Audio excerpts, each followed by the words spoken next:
Journalism was the second choice.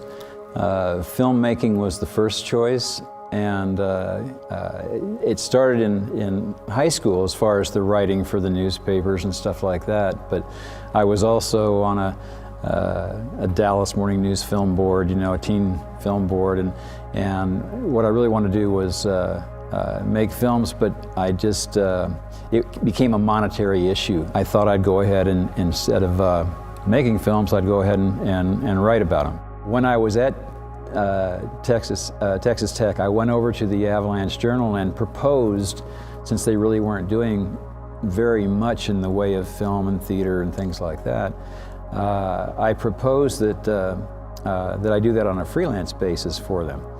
And I talked to one editor who seemed, positive about it, and he sent me to a city editor, and the city editor said, well, I've got to go ahead and give you the spelling tests and things like that. And the spelling test was spell things like cemetery, funeral, it was a matter of I can tell they're looking for an obit writer on here. I don't think he's going to want me to do arts. When I gradually started covering local artists, I was just amazed at how many artists were represented by studios elsewhere, how many artists were winning prizes statewide or even nationally, and people didn't know about them. When I was old enough to read, I would run out into the front yard on Friday mornings before school, hoping the newspaper was there just so I could look at that section of the paper and look at his movie reviews every week. I just was so excited to see what he thought. And I felt like I got to know him through his writing years before I met him personally.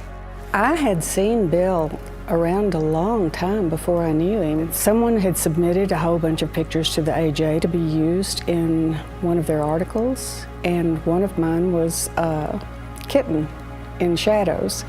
And for some reason he was attracted or drawn toward that and interested in how I'd come up with that. And so he called me. It was just sort of out of the blue and wanted to do an article. I felt like I'd hit big time when I got an article with Bill in the AJ. You get the feeling sometimes someone was born to a position. He had the interest in especially films. He had the interest in it, the knowledge of it, and the ability to express it. In my opinion, Bill is essential to the arts community in Lubbock. He has brought us out. He has introduced us. He's made it possible for people to know about us that otherwise would not. There were times at the beginning on there where if I gave a negative review, it wasn't handled well. It wasn't taken in the spirit of constructive criticism on there. It was taken in, who's this young guy, calling this on there. I still remember in college on there, I actually inspired poetry because somebody wrote a letter to the editor that said, there's a movie critic in your paper named Mr. Bill Kerns. Whenever I read him, my temper, it burns. He could see a good movie, but he'd never know it because he's as good a critic as I am a poet. And that stuck with me for 40 years. So I've tried to get beyond that.